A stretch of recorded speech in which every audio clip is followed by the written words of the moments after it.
ഓം ശാന്തി. 11/8/2026 പ്രഭാതമുരളി മധുബൻ. മധുരമായ കുട്ടികളെ, ബാബ്ദാദയുടെ സ്നേഹസ്മരണകൾ നേടണമെങ്കിൽ സേവാധാരിയായി മാറൂ.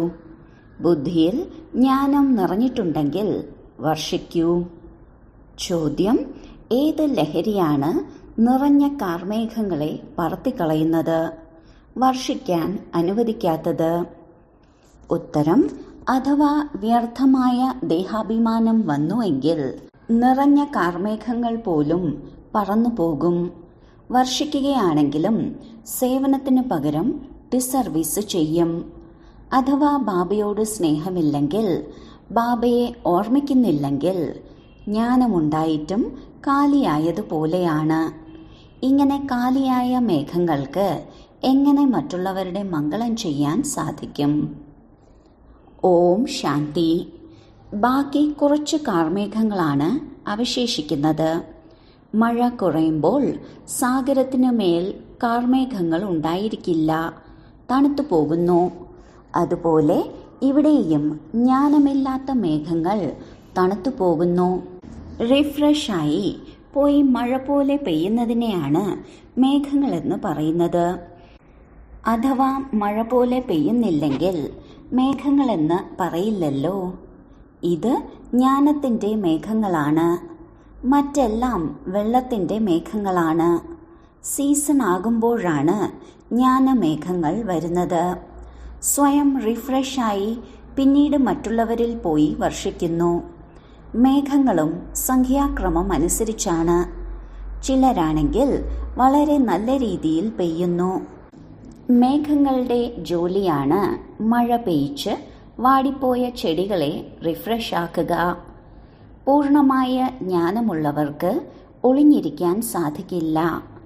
അവർ മേഘങ്ങളായത് കാരണം ബാബയുടെ നിർദ്ദേശം പോലും വേണ്ട. മേഘങ്ങൾ വരുന്നത് സാഗരമായ ബാബയിൽ നിന്നും ജ്ഞാനം നിറച്ച് വർഷിക്കാനാണ്. തരിശുഭൂമിയിൽ പോയി മഴയായി പെയ്യണം. മഹാരഥികളായ കുട്ടികൾക്ക് എല്ലാ സെന്ററുകളെയും നല്ല രീതിയിൽ അറിയാം. ഏത് സെന്ററാണ് തണുത്തിരിക്കുന്നത്, ഏത് സെന്ററിലെ കുട്ടികൾക്കാണ് കൂടുതൽ കൊടുങ്കാറ്റ് വരുന്നത്. മഹാരഥിമാർക്കും സേവാധാരികളായ കുട്ടികൾക്കും നല്ല രീതിയിൽ അറിയാം. ബാബയും സേവാധാരികളായ കുട്ടികൾക്ക് സ്നേഹസ്മരണകൾ നൽകൂ എന്നെപ്പോഴും പറയാറുണ്ട്. നല്ല നല്ല മേഘങ്ങളാണ് സേവനം ചെയ്യാൻ പോകുന്നത്. പ്രദർശനിയിലും ആരും ഒരുപോലെയൊന്നും മനസ്സിലാക്കി കൊടുക്കുന്നില്ല. മുഖ്യ കാര്യം മനസ്സിലാക്കി കൊടുക്കുന്നതാണ്.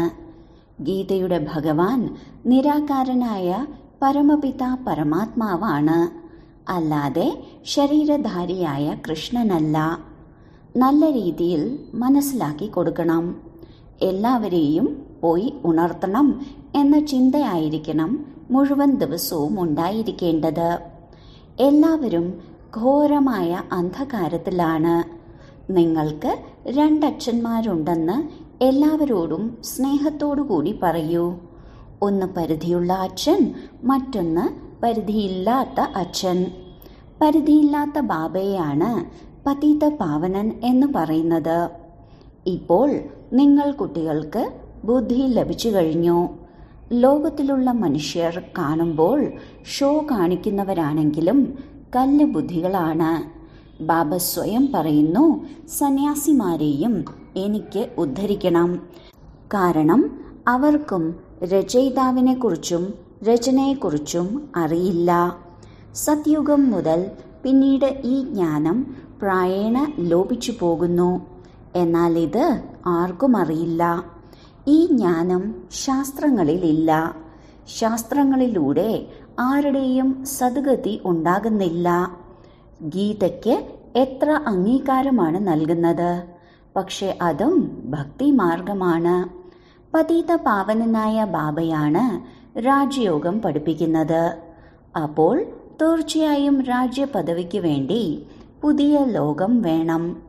ബാബയാണ് വന്ന് രാജയോഗം പഠിപ്പിക്കുന്നത്.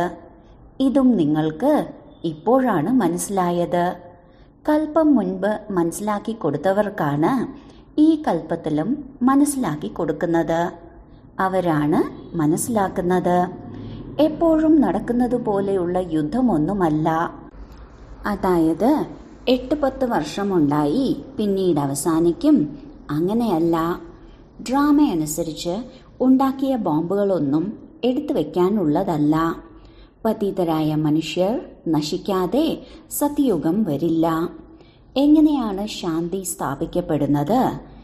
ശാന്തി സ്ഥാപിക്കുകയും ഒരേ ഒരു ശ്രേഷ്ഠാചാരിയായ ലോകമുണ്ടാക്കുന്നതും ബാബയുടെ മാത്രം കർത്തവ്യമാണ്. ബാബ പറയുന്നു, മറ്റെല്ലാ സംഘത്തിൽ നിന്നും ബുദ്ധി വേർപെടുത്തി ഒരാളുമായി യോജിപ്പിക്കണം. ദേഹസഹിതം എന്തെല്ലാം കാണുന്നുവോ അതിൽ നിന്നെല്ലാം ബുദ്ധിയെ വേർപെടുത്തണം. ഇപ്പോൾ നമുക്ക് തിരിച്ചു പോകണം. അതുകൊണ്ട് വീടിനെ മാത്രം ഓർമ്മിക്കണം. ഇത് മൃത്യു ലോകമാണെന്ന് നിങ്ങളിപ്പോൾ മനസ്സിലാക്കുന്നു. നമ്മൾ അമര ലോകത്തിലേക്ക് പോകുന്നതിന് വേണ്ടി അമരകഥ കേട്ടുകൊണ്ടിരിക്കുകയാണ്. ദേവതകളെ ദൈവിക ഗുണങ്ങളുള്ള മനുഷ്യരെന്നാണ് പറയുന്നത്. ഈ ലോകത്തിൽ ആരും ദൈവിക ഗുണങ്ങൾ ഉള്ളവരില്ല. കൃഷ്ണനെക്കുറിച്ചും എത്ര ഗ്ലാനിയാണ് എഴുതിയിട്ടുള്ളത്, ഒന്നും ബുദ്ധിയിലേക്ക് വരുന്നില്ല. നിങ്ങൾ കുട്ടികൾ ഇപ്പോൾ നല്ല രീതിയിൽ പുരുഷാർത്ഥം ചെയ്ത് ദൈവിക ഗുണങ്ങൾ ധാരണ ചെയ്യണം. ദൈവിക ഗുണങ്ങൾ എന്ന് എന്തിനെയാണ് പറയുന്നതെന്നും അറിയില്ല. തീർച്ചയായും സമ്പൂർണ്ണ നിർവികാരിയായി മാറണം. ഇതാണ് മുഖ്യമായ ആദ്യ ഗുണം. എവിടെ നോക്കിയാലും നിങ്ങൾക്ക് കാണാൻ സാധിക്കും, പവിത്രമായവരുടെ മുന്നിലാണ് അപവിത്രമായവർ തലകുനിക്കുന്നത്. സത്യയുഗത്തിൽ എല്ലാവരും പവിത്രമായത് കാരണം ക്ഷേത്രങ്ങളില്ല. പിന്നീട് പൂജാരിയായി മാറുമ്പോഴാണ് ക്ഷേത്രങ്ങൾ ഉണ്ടാക്കുന്നത്. പാവനമായ ആത്മാക്കളാണ് പതീതമായി മാറുന്നത്. ഇത് അനേക ജന്മങ്ങളുടെ അവസാനത്തെ ജന്മമാണ്. ബാബ പറയുന്നു, ഈ പഴയ ലോകത്തെയും പഴയ ശരീരത്തെയും മറക്കണം. ഈ പഴയ ലോകം ഇപ്പോൾ ഇല്ലാതാകണം. അതിന് തടസ്സമില്ല. പഴയ ലോകവും ധനവും സമ്പത്തും സാധന സാമഗ്രികളുമെല്ലാം ഇല്ലാതാകും. ബാക്കി കുറച്ചു സമയം മാത്രമേ ഉള്ളൂ. ഈ പഴയ ലോകം ഇല്ലാതാകുമെന്ന് ലോകത്തിൽ ആർക്കും അറിയില്ല. നിങ്ങളിതെല്ലാം കേൾപ്പിക്കുന്നുണ്ട്, പക്ഷെ അവർക്ക് വിശ്വാസവും വേണമല്ലോ. ഭഗവാന്റെ വാക്കുകളാണെന്ന് മനസ്സിലാക്കുമ്പോഴാണ് ബുദ്ധിയിലിരിക്കുന്നത്. ബാബ കുട്ടികൾക്ക് മനസ്സിലാക്കി തരുന്നു. സ്വയത്തെ ആത്മാവാണെന്ന് മനസ്സിലാക്കി പിതാവായ ബാബയെ ഓർമ്മിക്കൂ. പരിധിയില്ലാത്ത ബാബയാണ് നമ്മളെ രാജയോഗം പഠിപ്പിക്കുന്നത് എന്ന് കുട്ടികൾക്കറിയാം. ബാബ എല്ലാ ആത്മാക്കളുടെയും പിതാവാണ്. എല്ലാ ആത്മാക്കളും പരസ്പരം സഹോദരരാണ്. സ്വർഗത്തിൽ എല്ലാവരും സഹോദരങ്ങളാണ്. എല്ലാവരും സുഖികളുമാണ്. കലിയുഗത്തിൽ എല്ലാ സഹോദരരും ദുഃഖികളാണ്. എല്ലാ ആത്മാക്കളും നരകവാസികളാണ്. ആത്മാവ് മാത്രമല്ല, ശരീരവും വേണമല്ലോ. ഇപ്പോൾ നിങ്ങൾ ആത്മാഭിമാനികളായി മാറണം. ഇതിലാണ് പരിശ്രമമുള്ളത്, അല്ലാതെ ചിറ്റമ്മയുടെ വീടല്ല. പരമപിത പരമാത്മാവാണ് നമ്മളെ പഠിപ്പിക്കുന്നതെന്ന നിശ്ചയമുണ്ടെങ്കിൽ മാത്രമേ അവസ്ഥ ഉറച്ചതായിരിക്കുകയുള്ളൂ. ശിവബാബ ബ്രഹ്മശരീരത്തിലൂടെയാണ് പഠിപ്പിക്കാൻ വരുന്നത്. നമ്മൾ ആത്മാക്കളും ശരീരത്തിലൂടെയാണ് കേൾക്കുന്നതും ധാരണ ചെയ്യുന്നതും. സംസ്കാരമനുസരിച്ചാണ് ഒരു ശരീരം ഉപേക്ഷിച്ച് മറ്റൊരു ശരീരം എടുക്കുന്നത്. ബാബ യുദ്ധം ചെയ്യുന്നവരുടെ ഉദാഹരണം പറയാറുണ്ടല്ലോ. ഒരു ജന്മത്തിൽ നിന്ന് യുദ്ധത്തിൻ്റെ സംസ്കാരമെടുത്ത് ശരീരം ഉപേക്ഷിക്കുകയാണെങ്കിൽ അടുത്ത ജന്മത്തിലും അതേ സംസ്കാരത്തോടുകൂടി ജന്മമെടുക്കും. ബാബയുടെ സംസ്കാരത്തെക്കുറിച്ചും നിങ്ങൾക്കറിയാം. നിരാകാരനായ പരിധിയില്ലാത്ത ബാബയിലുള്ള സംസ്കാരം ഏതാണ് എന്നും അറിയാം. ബാബ മനുഷ്യ സൃഷ്ടിയുടെ ബീജരൂപനാണ്. ബാബ പതീത പാവനനും ജ്ഞാനത്തിൻ്റെ സാഗരനുമാണ്. ബാബയാണ് വന്ന് പാവനമാക്കി മാറ്റുന്നത്. ബാബ പറയുന്നു, എന്നെ ഓർമ്മിക്കൂ, എങ്കിൽ നിങ്ങളുടെ ജന്മജന്മാന്തരങ്ങളുടെ വികർമ്മം വിനാശമാകും. അല്ലെങ്കിൽ ഒരുപാട് ശിക്ഷകൾ അനുഭവിക്കേണ്ടതായി വരും. ഒരു പദവിയും ലഭിക്കില്ല. ബാബ നമുക്ക് സഹജമായ വഴി പറഞ്ഞു തരികയാണ് എന്ന് കുട്ടികൾക്കറിയാം. ബാബ പറയുന്നു, മന്മനാഭവ. ഈ വാക്ക് ഗീതയിലുമുണ്ട്, എന്നാൽ അർത്ഥം ആർക്കും അറിയില്ല. ബാബ പറയുന്നു, എന്നെ ഓർമ്മിക്കൂ. ദേഹത്തെയും ദേഹത്തിൻ്റെ എല്ലാ ധർമ്മങ്ങളെയും ഉപേക്ഷിച്ച് സ്വയത്തെ ആത്മാവാണെന്ന് മനസ്സിലാക്കി അച്ഛനായ പരമപിത പരമാത്മാവിനെ ഓർമ്മിക്കൂ. ഓർമ്മയെയാണ് യോഗ അഗ്നി എന്ന് പറയുന്നത്. യോഗം എന്ന വാക്ക് സാധാരണമാണ്. ഗീതയിലും യോഗമെന്ന വാക്ക് ഉണ്ട്. എന്നാൽ കൃഷ്ണന്റെ പേരിട്ടത് കാരണം ഘോര അന്ധകാരമാക്കിയിരിക്കുകയാണ്. ഇപ്പോൾ നിങ്ങൾ മനസ്സിലാക്കി കൊടുക്കുമ്പോൾ ഇത് നിങ്ങളുടെ ഭാവനയാണ് എന്ന് പറയും. ഒന്നും അറിയില്ല. അങ്ങനെയുള്ളവരൊന്നും സമ്പത്തെടുക്കുന്നില്ല. ആദ്യം മനസ്സിലാക്കേണ്ടത് അച്ഛനും ടീച്ചറും സദ്ഗുരുവുമായ പരിധിയില്ലാത്ത ബാബയാണ് നമ്മളെ പഠിപ്പിക്കുന്നത് എന്നതാണ്. ഈ ഉറച്ച നിശ്ചയം ഉണ്ടായിരിക്കണം. പുതിയവർക്ക് നിശ്ചയമുണ്ടാവുക അസംഭവ്യമാണ്. ചില വിവേകശാലികളായ പുതിയവർ മനസ്സിലാക്കുന്നു. ചിലർക്ക് ഇവിടെ വരാൻ തന്നെ ആഗ്രഹമില്ല. കാരണം അവർ ഒന്നും മനസ്സിലാക്കുന്നില്ല. അല്പം പോലും ബുദ്ധിയിലേക്ക് വരുന്നില്ല. ഇത്രയധികം ബ്രഹ്മകുമാരന്മാർക്കും കുമാരിമാർക്കും ബാബയിൽ നിന്നായിരിക്കും സമ്പത്ത് ലഭിച്ചിട്ടുണ്ടായിരിക്കുക. അപ്പോൾ അത് കുടുംബമായി. ബ്രഹ്മകുമാർ ബ്രഹ്മകുമാരി എന്ന പേരാണ് വെച്ചിരിക്കുന്നത്. അപ്പോൾ കുടുംബമല്ലേ? പ്രജാപിത ബ്രഹ്മാവിൻ്റെ കുടുംബം എത്ര വലുതാണ്! എന്നാൽ ഈ കാര്യം ആരുടെയും ബുദ്ധിയിലേക്ക് വരുന്നില്ല. നിങ്ങളുടെ ലക്ഷ്യം എന്താണ് എന്ന് ആരെങ്കിലും ചോദിച്ചാൽ പറയൂ, പുറത്ത് ബോർഡിൽ എഴുതി വെച്ചിട്ടുണ്ട്, പ്രജാപിത ബ്രഹ്മകുമാരനെന്നും കുമാരിയെന്നും. അപ്പോൾ കുടുംബമായില്ലേ? അച്ഛനിൽ നിന്നാണ് സമ്പത്ത് ലഭിക്കുന്നത്. ശിവബാബ പ്രജാപിത ബ്രഹ്മമുഖത്തിലൂടെയാണ് രചനകളെ രചിക്കുന്നത്. രചയിതാവാകുന്ന ബാബ സ്വർഗം രചിക്കുമ്പോൾ കുട്ടികൾക്ക് സ്വർഗത്തിൻ്റെ സമ്പത്ത് നൽകും. അപ്പോൾ ഇത് കുടുംബമായില്ലേ? അച്ഛനും കുട്ടികളും പേരക്കുട്ടികളും മുത്തച്ഛനും. ബ്രഹ്മാവുമുണ്ട്, ശിവനുമുണ്ട്. ശിവബാബ രചയിതാവാണ്. ബാബ നിരാകാരനാണെങ്കിൽ എങ്ങനെ കുട്ടികൾക്ക് സമ്പത്ത് നൽകും? ബ്രഹ്മാവിലൂടെയാണ് സമ്പത്ത് നൽകുന്നതെന്ന കാര്യം നല്ല രീതിയിൽ മനസ്സിലാക്കി കൊടുക്കണം. മനുഷ്യരോട് പറയൂ, ഇത് നിങ്ങളുടെ ബാബയുടെ വീടാണ്. ഇതിനെയാണ് രുദ്രജ്ഞാനയജ്ഞം എന്ന് പറയുന്നത്. ബാബയ്ക്കല്ലാതെ മറ്റാർക്കും നമ്മൾ ബ്രാഹ്മണർക്ക് രാജയോഗം പഠിപ്പിച്ചു തരാൻ സാധിക്കില്ല. ഗീതയിലുമുണ്ടല്ലോ, മന്മനാഭവ, അർത്ഥം ബാബയെ മാത്രം ഓർമ്മിക്കൂ.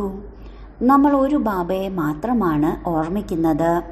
ഭക്തിമാർഗത്തിൽ പാടിയിരുന്നു, അങ്ങ് വരികയാണെങ്കിൽ ഞങ്ങൾ അങ്ങയിൽ ബലിയർപ്പണമായി അങ്ങയുടേതായി മാറും. ആത്മാവ് ഈ ശരീരം ഉപേക്ഷിച്ച് ബാബയോടൊപ്പം തിരിച്ചു പോകും. ബാബയുടേതായി മാറിയാൽ ബാബയോടൊപ്പം തിരിച്ചു വീട്ടിലേക്ക് പോകും. വിവാഹ നിശ്ചയം കഴിഞ്ഞാൽ പ്രിയതമൻ കൂടെ കൊണ്ടുപോകുമല്ലോ.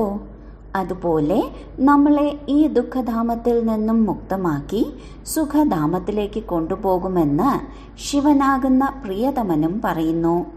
പിന്നീട് അവനവൻ്റെ പുരുഷാർത്ഥമനുസരിച്ച് രാജ്യം ഭരിക്കും. ജ്ഞാനധനം എത്രത്തോളം ധാരണ ചെയ്യുന്നുവോ അത്രത്തോളം ഉയർന്ന പദവി ലഭിക്കും. ചെറിയ ചെറിയ കുമാരിമാർ പോലും സേവനം ചെയ്യുന്നുണ്ട്. കുമാരിമാർക്ക് വലിയ വലിയ പണ്ഡിതന്മാർക്കും വിദ്വാൻമാർക്കുമെല്ലാം മനസ്സിലാക്കി കൊടുക്കാനുള്ള താല്പര്യം ഉണ്ടായിരിക്കണം. ഗുസ്തി നടക്കുമ്പോൾ വലിയ വെല്ലുവിളികളെല്ലാം നടത്തുന്നു. ഞാൻ ഇവരോട് നേരിടാം എന്നെല്ലാം പറയാറുണ്ട്. സേവാധാരികളായ കുട്ടികൾ സുഖമായി ഉറങ്ങാൻ പാടില്ല. വിശ്രമം വിലക്കപ്പെട്ടിരിക്കുന്നു. സ്വയം മഹാരഥിമാരാണെന്ന് മനസ്സിലാക്കുന്നവർ സുഖമായി ഉറങ്ങാൻ പാടില്ല. സേവനങ്ങൾ ചെയ്ത് ചുറ്റിക്കറങ്ങിക്കൊണ്ടേയിരിക്കണം. ഇന്നത്തെ കാലത്ത് ബാബ ഒരുപാട് പ്രദർശനികളെല്ലാം ഉണ്ടാക്കുന്നുണ്ട്. വലിയവർക്കെല്ലാം ക്ഷണക്കത്ത് നൽകൂ. ഇപ്പോഴല്ലെങ്കിൽ പിന്നീട് വരും. സാധു സന്യാസിമാരും മഹാത്മാക്കളാണെങ്കിലും ഉണർത്തിക്കൊണ്ടേയിരിക്കൂ. എന്നാൽ സംസാരിക്കാൻ ഒരു മഹാരഥി വേണം. ബാബയോടൊപ്പം യോഗമില്ലാത്തവരും സ്നേഹമില്ലാത്തവരും ശൂന്യമായ കാർമേഘങ്ങൾക്ക് സമാനമാണ്. അവർക്ക് എന്ത് ചെയ്യാൻ സാധിക്കും? പഠിച്ചവരുടെ മുന്നിൽ പഠിക്കാത്തവർ തലകുനിക്കുമെന്ന് പറയാറുണ്ട്. ഓരോരുത്തർക്കും ഞാൻ എത്ര പഠിച്ചിട്ടുണ്ടെന്ന് സ്വയം മനസ്സിലാക്കാൻ സാധിക്കും. സേവനം ചെയ്ത് കാണിക്കണം. നിറഞ്ഞ മേഘം വർഷിക്കുന്നില്ലെങ്കിൽ പിന്നെ എന്താണ് പ്രയോജനം? ഓരോരുത്തരും അവനവനെ അറിയണം. അനാവശ്യമായ ദേഹാഭിമാനത്തിന്റെ ലഹരിയിൽ വരികയാണെങ്കിൽ എന്നേക്കുമായി ഉയർന്ന പദവി നഷ്ടപ്പെടുത്തും. ബാബയ്ക്ക് സേവനത്തോട് എത്ര താല്പര്യമാണ്. നമുക്ക് ഹാൾ നൽകുന്നതിന് വേണ്ടി ഗവൺമെന്റിന് മനസ്സിലാക്കി കൊടുക്കണം. ഈ ഹാളിൽ ഞങ്ങൾ ആത്മീയ സേവനം ചെയ്ത് മനുഷ്യനിൽ നിന്നും ദേവതയാക്കി മാറ്റാം. ബാബ വന്നിരിക്കുന്നത് രാജയോഗം പഠിപ്പിക്കാനാണ്. എന്നാൽ യുക്തിയുക്തമായി മനസ്സിലാക്കി കൊടുക്കണം. പ്രഭാഷണം ചെയ്യാൻ അറിയാത്തവർക്ക് മനസ്സിലാക്കി കൊടുക്കാൻ സാധിക്കില്ലല്ലോ. ഉയർന്ന പദവി പ്രാപ്തമാക്കാൻ സാധിക്കില്ല. സേവനം ചെയ്യുന്നവരാണ് ഉയർന്ന പദവി പ്രാപ്തമാക്കുന്നത്. ഈ ജ്ഞാനമില്ലാതെ ലോകത്തിന്റെ അഥവാ ഭാരതത്തിന്റെ മംഗളമുണ്ടാകുക സാധ്യമല്ല. മുഖ്യമായത് പഠനമാണ്. ലക്ഷ്മി നാരായണൻ പോലും പഠിത്തത്തിലൂടെയാണല്ലോ പദവി പ്രാപ്തമാക്കിയത്. മുൻ ജന്മത്തിൽ രാജയോഗം പഠിച്ചിരുന്നു. നമ്മളും ഇപ്പോൾ പഠിച്ചുകൊണ്ടിരിക്കുകയാണ്. ഞങ്ങൾ പരീക്ഷ പാസ്സായാൽ ഇന്നതായി മാറുമെന്ന് സ്കൂളിൽ വിദ്യാർത്ഥിയും മനസ്സിലാക്കുന്നു. നിങ്ങൾക്ക് ലഭിക്കുന്ന ഈ ജ്ഞാനം ഈ ജന്മത്തേക്ക് വേണ്ടിയല്ല. നിങ്ങളും ഭാവിയിലെ 21 ജന്മത്തേക്ക് വേണ്ടി പ്രാലബ്ധമുണ്ടാക്കാനാണ് പഠിക്കുന്നത്. എന്നാൽ മനുഷ്യർ ഈ ജന്മത്തേക്കുള്ള സുഖത്തിന് വേണ്ടിയാണ് പഠിക്കുന്നത്. അതിനാൽ അതും പഠിപ്പാണ്. ഒപ്പം ഈ ശിക്ഷണവും എടുക്കണം. ഈ കാര്യത്തിൽ പേടിക്കരുത്. എന്തുകൊണ്ട് ആത്മീയ ജ്ഞാനം എടുത്തുകൂടാ? ചിത്രം കൊണ്ടുപോയി മനസ്സിലാക്കി കൊടുക്കണം. ജ്ഞാനം എല്ലാവർക്കും അത്യാവശ്യമാണെന്ന് പറയൂ. എന്നാൽ കുട്ടികൾ മുന്നോട്ട് വരുന്നില്ല. ജോലിയാകുന്ന കുട്ടയിൽ തന്നെ കുടുങ്ങിക്കിടക്കുകയാണ്. ബന്ധനമുക്തരാണെങ്കിൽ സേവനത്തിൽ മുഴുകണം. എല്ലാവരും ശ്രീമത്തിലൂടെ നടക്കുന്നവരല്ല. ഇടയ്ക്ക് മായ ചതിയിലൂടെ താഴേക്ക് വീഴ്ത്തും. ചില കുട്ടികൾക്ക് ഒരുപാട് താല്പര്യമുണ്ട്. എന്നാൽ അനേകരുടെ സേവനം ചെയ്യണമെന്ന ലഹരി ഉണ്ടാകുന്നില്ല. അപ്പോൾ ബാബയും മനസ്സിലാക്കി തരുന്നു, യുവ അവസ്ഥയാണെങ്കിൽ എന്തിന് വഞ്ചിതരാകണം? നമുക്ക് ഭാരതത്തെ ഉന്നതിയിൽ എത്തിക്കണമെന്ന് പറയാൻ സാധിക്കും. സത്യമായ സേവനം ചെയ്ത് മനുഷ്യരെ ദേവതയാക്കി മാറ്റണം. ലഹരി വർദ്ധിക്കാത്തതുകൊണ്ട് ബാബയ്ക്ക് അത്ഭുതം തോന്നി പറയുന്നു, രജോ ബുദ്ധിയാണ്. വളരെ നല്ല അവസരമാണ്. ജ്ഞാനത്തിന്റെ അഹങ്കാരമുള്ളവർ ഒരുപാട് പേരുണ്ട്. പക്ഷേ ഒരുപാട് ഡിസർവീസും ചെയ്യുന്നു. ഇത് ബാബയ്ക്കും ബ്രഹ്മബാബയ്ക്കും മാത്രമേ അറിയുകയുള്ളൂ. രാഹുവിന്റെ ഗ്രഹണം ബാധിക്കുന്നു. ബൃഹസ്പതിയുടെ ദശ മാറി രാഹുവിന്റെ ദശയാകുന്നു. ഇപ്പോൾ നോക്കുമ്പോൾ നല്ല രീതിയിൽ പോകുന്നു. എന്നാൽ പിന്നീട് ഗ്രഹപ്പിഴയുമുണ്ടായി താഴേക്ക് വീഴുന്നു. കുട്ടികൾ വളരെ ധൈര്യശാലികളായി മാറണം. വായി തുറക്കണം. നമ്മൾ ഈ ഭാരതത്തെ സ്വർഗമാക്കി മാറ്റുക തന്നെ ചെയ്യും. നിങ്ങളുടെ ധർമ്മം നരകവാസികളെ സ്വർഗവാസികളാക്കി മാറ്റുക എന്നതാണ്. ഭ്രഷ്ടാചാരികളെ ശ്രേഷ്ഠാചാരികളാക്കി മാറ്റുക. ബാബ നല്ല ലഹരി ഉയർത്തിത്തരുന്നു. എന്നാൽ ലഹരി കുട്ടികളിൽ സംഖ്യാക്രമമനുസരിച്ചാണ് ഉയരുന്നത്. ശരി, വളരെ കാലത്തെ വേർപാടിന് ശേഷം തിരികെ ലഭിച്ച മധുരമായ കുട്ടികൾക്ക് മാതാവും പിതാവുമായ ബാബ്ദാദയുടെ സ്നേഹസ്മരണകളും സുപ്രഭാതവും. ആത്മീയ അച്ഛൻ്റെ ആത്മീയ കുട്ടികൾക്ക് നമസ്കാരം. ധാരണയ്ക്കുള്ള മുഖ്യസാരം: 1. ബന്ധനമുക്തരായി മാറി ഭാരതത്തിൻ്റെ സത്യമായ സേവനം ചെയ്യണം. ആത്മീയ സേവനം ചെയ്ത് മനുഷ്യരെ ദേവതയാക്കി മാറ്റണം. ജ്ഞാനത്തിൽ അഹങ്കാരം വരരുത്. ആത്മീയ ലഹരിയിൽ കഴിയണം. 2. നിശ്ചയബുദ്ധികളായി മാറി ആദ്യം തൻ്റെ അവസ്ഥയെ ഉറപ്പുള്ളതാക്കി മാറ്റണം. ദേഹസഹിതം എന്തെല്ലാമാണോ കാണുന്നത് അവയിൽ നിന്നെല്ലാം ബുദ്ധിയെ വേർപെടുത്തി ഒരു ബാബയുമായി യോജിപ്പിക്കണം. വരദാനം: പറയുന്നതും പ്രവർത്തിക്കുന്നതും സമാനമാക്കി ഒന്നാന്തരം സേവനങ്ങൾ ചെയ്യുന്ന സത്യമായ സേവാധാരിയായി ഭവിക്കട്ടെ. സദാ അറ്റൻഷൻ വയ്ക്കണം. ആദ്യം പ്രവർത്തിക്കണം, പിന്നീട് പറയണം. പറയുന്നത് എളുപ്പമാണ്, ചെയ്യുന്നതിലാണ് പരിശ്രമമുള്ളത്. പരിശ്രമത്തിൻ്റെ ഫലവും നല്ലതായി ലഭിക്കും. എന്നാൽ മറ്റുള്ളവരോട് പറയുകയും സ്വയം ചെയ്യാതിരിക്കുകയും ചെയ്താൽ സേവനങ്ങൾക്കൊപ്പം ഡിസർവീസും കാണപ്പെടും. എങ്ങനെയാണോ അമൃതിൽ ഒരു തുള്ളി വിഷം വീണാൽ മുഴുവൻ അമൃതും വിഷമായി മാറുന്നത്, അതുപോലെ എത്ര തന്നെ സേവനങ്ങൾ ചെയ്താലും ഒരു ചെറിയ തെറ്റ് എല്ലാ സേവനങ്ങളെയും ഇല്ലാതാക്കും. അതിനാൽ ആദ്യം സ്വയത്തിൽ അറ്റൻഷൻ വെക്കണം. അങ്ങനെയുള്ളവരെയാണ് സത്യമായ സേവാധാരികൾ എന്ന് പറയുക.